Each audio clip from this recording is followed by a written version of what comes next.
Unahin ang trabaho bago politika.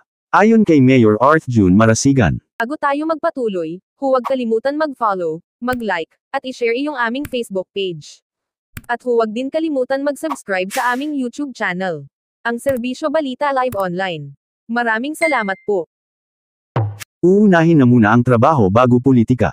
Ito ang pahayag ni Mayor Arth Marasigan matapos nitong formal na makapagsumite ng kanyang Certificate of Candidacy para sa muling pag-upo nito bilang ama ng lungsod ng Santo Tomas, Batangas.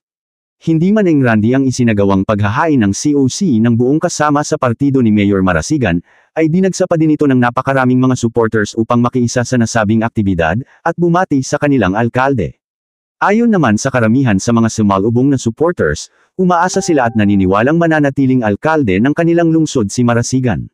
Dinagdag pa ng mga ito na malaki ang pinagbago sa kanilang lungsod at napakaraming mamamayan, maging bata man o matanda, ang nakapakinabang sa mga programa at proyekto ng alkalde mula nang ito ay minilbihan sa Santo Tomas. Ayon kay Mayor Arth Marasigan, isang araw lang ang pagsusumite ng COC, kung kaya, balik na muli sila ng buong sanggunian sa kani-kanilang mga trabaho. Ipinanawagan naman ng alkalde sa lahat ng mga Tomasino na manatiling nagkakaisa at huwag muna alalahanin ang halalan.